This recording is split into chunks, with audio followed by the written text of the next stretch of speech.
Good morning all.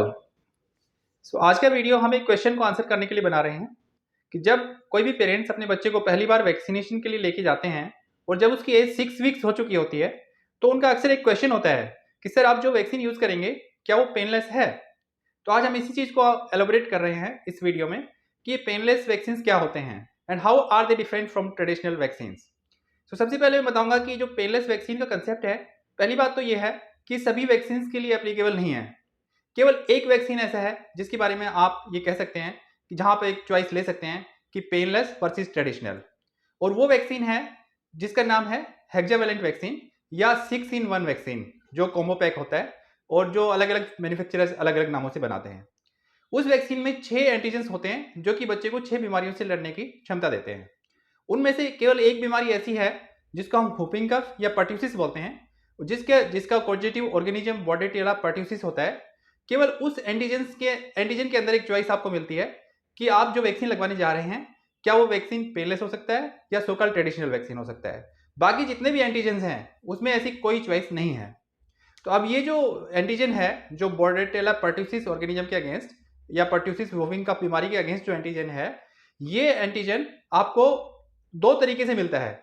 एक जो traditional जो वैक्सीन हैं जो यूज होते हैं उनमें ये होलसेल कंपोनेंट के तौर पे you may call it A crude form of the antigen, वो यूज किया जाता है। कहीं ना कहीं कॉस्ट कटिंग के लिए ऐसा किया जाता है, और क्योंकि इसकी क्रूड फॉर्म यूज हो रही है तो वो वैक्सीन थोड़े सस्ते पड़ते हैं। वो वैक्सीन से मेरा मतलब है होलसेल वैक्सीन से। ये जो कॉम्बिनेशन जो कि जनरली 6 का कॉम्बो पैक होता है, इस कॉम्बिनेशन में अगर बॉर्डेटेला को यूज किया गया है क्रूड फॉर्म में या होलसेल फॉर्म में, तो वो वैक्सीन ट्रेडिशनल वैक्सीन कहलाएगा, जो कि पेन भी कॉज कर सकता है, और उस वैक्सीन की कॉस्ट बाकी वैक्सीन से थोड़ी कम हो गई। राइट।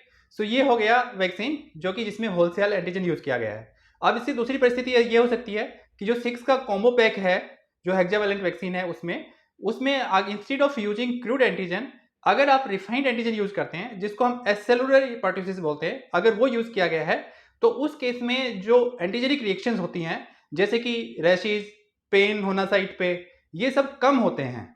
उसमें हम उस वैक्सीन को ट्रेडिशनली या लोकल लैंग्वेज में, या परसेप्शन बन गया है ऐसा कि उस वैक्सीन को पेनलेस वैक्सीन कह दिया जाता है। हालांकि उस वैक्सीन में भी टिपिकल जो नीडल प्रिक इंजरी का पेन होता है वो तो होता ही है।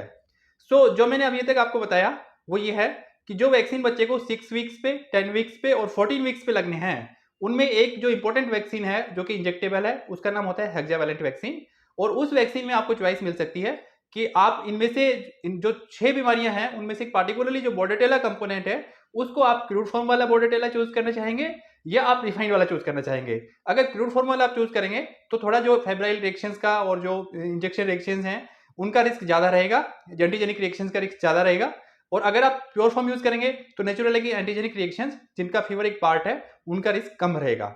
ये एक चॉइस एग्जिस्ट करती है। और ये जो वैक्सीन है ये कॉम्बो फॉर्म में जनरली 6 का कॉम्बो होता है, उसमें जो यूज किया जाता है वो 6 वीक्स, 10 वीक्स और 14 वीक्स पे यूज किया जाता है। और उसके बाद में यही जो बॉर्डेटेला है इसका बूस्टर डोज जब दिया जाता है वो दिया जाता है 16 मंथ्स और वार्ड्स, 16 टू जनरली 18 मंथ्स या 24 मंथ्स के ब्रैकेट में, एज ब्रैकेट में वो दिया जाता है। उस टाइम 6 का कॉम्बो ना होके वो 3 का कॉम्बो है जिसमें डिप्थीरिया, पर्टुसिस और टेटनस, डीपीटी कॉम्बिनेशन जिसको ट्रेडिशनली बोलते हैं, उसमें जो बॉर्डेटेला है उसको यूज किया जाता है। और वहां पे फिर से यही ऑप्शन आता है कि आप जो बॉर्डेटेला एंटीजन है उसको क्रूड फॉर्म में यूज करना चाहेंगे या रिफाइंड फॉर्म में यूज करना चाहेंगे। नेचुरल है कि अगर आप रिफाइंड फॉर्म में यूज करेंगे तो जो एंटीजेनिक रिएक्शन है जिसमें फीवर, पेन और सब चीजें हैं ये कम होंगे। और अगर क्रूड फॉर्म में यूज करेंगे तो हालांकि वैक्सीन आपको थोड़ा सस्ता पड़ सकता है, लेकिन ये वाली जो एंटीजेनिक रिएक्शन है ये थोड़ी ज्यादा होंगी। अब हम आपको ये बताना चाहेंगे कि ये वैक्सीन जो गवर्नमेंट सेटअप में यूज हो रहा है ये क्रूड फॉर्म वाला यूज हो रहा है, क्योंकि गवर्नमेंट को अपना प्रोग्राम लार्ज स्केल पे और फ्री ऑफ कॉस्ट ऑफर करना होता है। नेचुरल है कि कहीं ना कहीं कॉस्ट कटिंग कंसिडरेशन होती हैं, जिसकी वजह से गवर्नमेंट जो वैक्सीन वो पेंटावेलेंट यूज करते हैं, क्योंकि इंजेक्टेबल पोलियो अलग से देते हैं वो लोग। पेंटावेलेंट के अंदर जो उन्होंने पर्ट्यूसिस कंपोनेंट यूज किया है वो होलसेल पर्ट्यूसिस कंपोनेंट है जो कि 6 वीक्स, 10 वीक्स और 14 वीक्स पे देते हैं। और उसके बाद में वो जो डीपीटी वैक्सीन जो देते हैं, जो 16 मंथ्स पे देते हैं, उसमें भी उन्होंने होलसेल कंपोनेंट यूज किया है।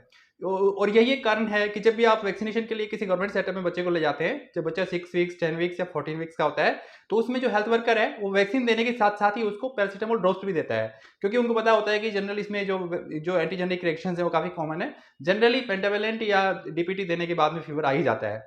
मैं आपसे ये कहना चाहूंगा कि पहली बात तो ये कि बहुत ज्यादा डिफरेंस नहीं है, थोड़ा बहुत डिफरेंस है। इसको लेके जो परसेप्शन बनाया गया है वो कहीं रियलिटी से काफी ज्यादा बड़ा है। सो आप दोनों में से कोई भी वैक्सीन यूज करें, वैक्सीन यूज करने से ना डरें। गवर्नमेंट के वैक्सीन भी क्लिनिकली ट्रायल होते हैं और बहुत ही लार्ज स्केल स्टडीज के बाद में उनकी सेफ्टी एश्योरेंस आने के बाद ही वो अप्लाई किए जाते हैं। तो बिल्कुल भी ना डरें कि हम ये यूज करें, गवर्नमेंट यूज करे या हम पेनलेस ही यूज करें या महंगा यूज करें, ऐसा कुछ भी नहीं है। मोर और लेस इट इज परसेप्शन। लेकिन फिर भी एंटीजेनिक रिएक्शन में थोड़ी सी वेरिएशन तो होती है, जिसमें अगर आप प्यूरिफाइड फॉर्म अगर आप यूज करते हैं तो ये नेचुरल है कि बच्चे को बुखार आने के चांस और जो पेन होने के चांस हैं वो काफी कम हो जाएंगे। So this is all about painless vaccine. इससे रिलेटेड अगर आपका कोई और क्वेश्चन हो तो आप कमेंट बॉक्स में डालें। So thanks for watching the video. Thanks a lot.